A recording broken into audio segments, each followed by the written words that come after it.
لے گا جواب دے گا کوئی؟ آپ مجھے یہ بتائیں کہ پارٹی کے 35 لاکھ ووٹرز ہیں، آپ چند 100 بھی نہیں ہیں، اور یہاں پر میں نے دیکھے ہیں کہ موبائل سے نعرے پڑے ہیں، تو یہ نعرے آپ لوگوں کو کہاں سے آئے اور آپ لوگ کون ہیں؟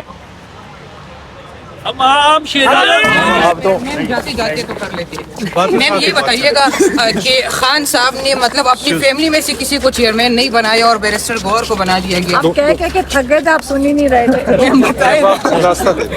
آپ نہیں سن رہے تھے. آپ بتا دیا گا کہ آپ نے ایک ٹویٹ کی تھی جس میں آپ نے لکھا تھا کہ چیئرمین سے مشاورت کے بعد جو کنونشن ہو رہے ہیں اس کا شیڈول تبدیل کیا جا رہا ہے، تو تھوڑا سا یہ بتائیے گا کہ نئے چیئرمین یا قائد چیئرمین سے مشاورت؟ نہیں، میں نئے چیئرمین صاحب کی بات کر رہا تھا.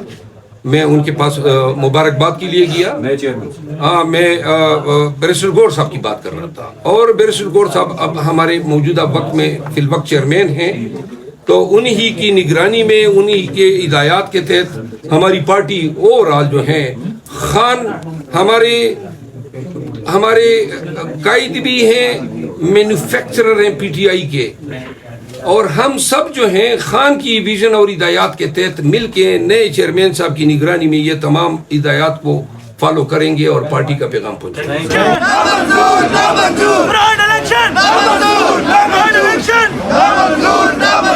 لے گا جواب دے گا کوئی؟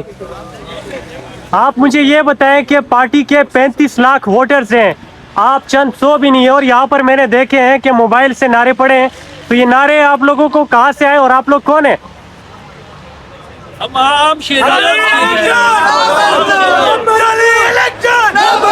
آپ اپنی اس پریس کانفرنس میں یہ کہنا چاہ رہے ہیں کہ الیکشن عام انتخابات بعد میں ہوں، پہلے سیاسی جماعتوں کے اندر اصلاحات کی جائیں، ان کے دوبارہ انٹرا پارٹی انتخابات کیے جائیں، ورکر کو اس میں یقینی شمولیت کے لیے یقینی بنایا جائے. دیکھیے، میں یہ سمجھتا ہوں کہ انٹرا پارٹی الیکشنز پہ اس کو وہی اہمیت دینی چاہیے بلکہ اس سے زیادہ جو قومی الیکشن ہے، کیونکہ قومی الیکشن کی بنیاد شفافیت کی، لیڈرشپ کی انٹرا پارٹی الیکشن ہے. اور یہ جو ابھی ہم نے عمل شروع کیا ہے، آپ یہ یاد رکھیے کہ اس سے بہت شعور پیدا ہو رہا ہے، بہت لوگوں کو پتہ چل رہا ہے کہ انٹرا پارٹی الیکشن کی اہمیت کیا ہے. یہ بھی ہم جمہوریت کے لیے کر رہے ہیں، یہ بھی ہم جمہوریت میں اپنا حصہ ڈال رہے ہیں. جہاں تک اس عمل کی وجہ سے نیشنل الیکشن کی تاریخ پہ کیا اثر پڑتا ہے، یہ اداروں کی ذمہ داری ہے، یہ آئینی اداروں کی ذمہ داری ہے.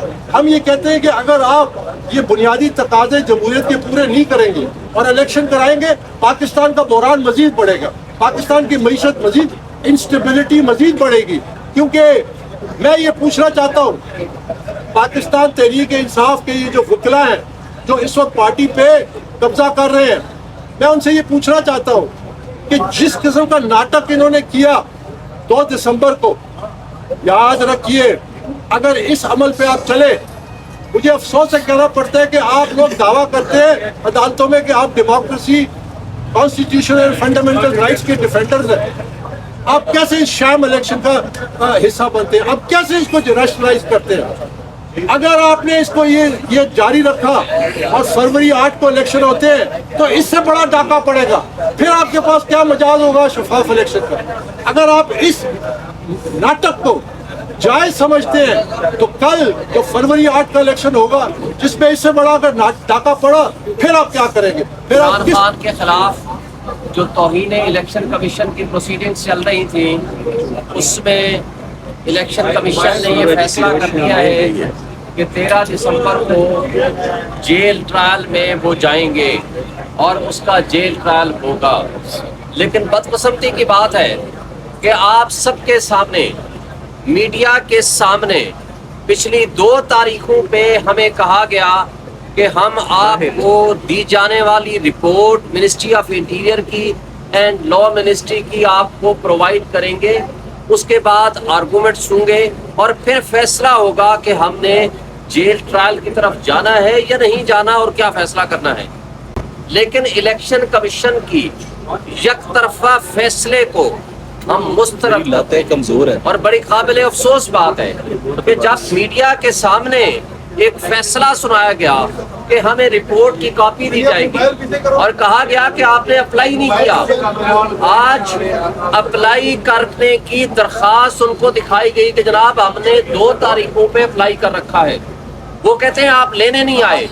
جب ہم نے اپنے کلرک کو بتا دیا کہ ہم آپ کے پاس 12 مرتبہ آئے ہیں لینے کے لیے اور آپ نے ہمیں نہیں دی، نہ آرڈر کی کاپی پچھلی 2 تاریخوں کی، نہ ہی رپورٹ کی کاپی، اور ان کے پاس کوئی جواب نہیں تھا.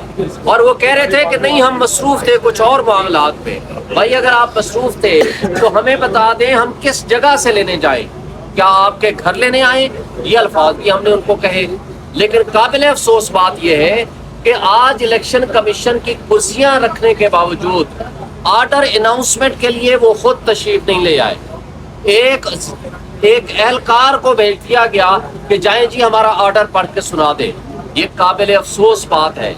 اگر آپ نے انصاف کا قتل اس انداز سے کرنا ہے، اگر آپ نے بھی سنے بغیر فیصلے کرنے ہیں، اگر آپ نے بھی یک طرفہ فیصلوں کو کی ایک روایت قائم کرنی ہے، اگر آپ نے انصاف کا قتل کرنا ہے، تو یہ آئین کی بالادستی نہیں ہے، یہ آئین کی خلاف ورزی ہے.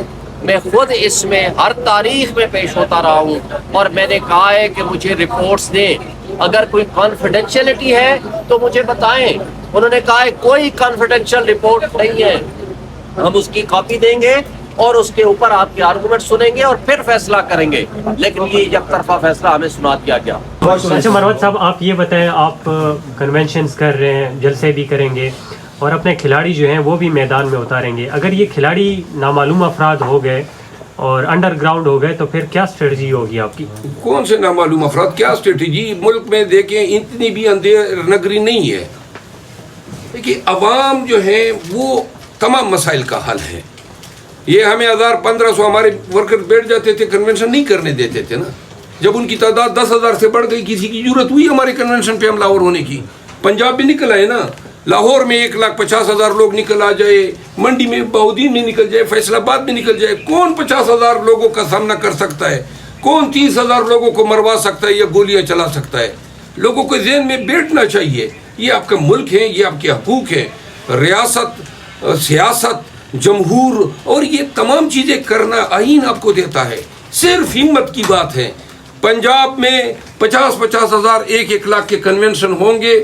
نہ کوئی 1 لاکھ لوگوں کو مار سکتا ہے، نہ 50,000 کو مار سکتا ہے، نہ 10,000 کو مار سکتا ہے.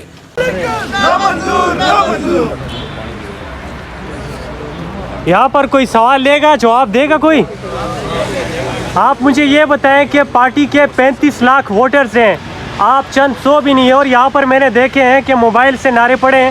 تو یہ نعرے آپ لوگوں کو کہاں سے آئے اور آپ لوگ کون ہیں؟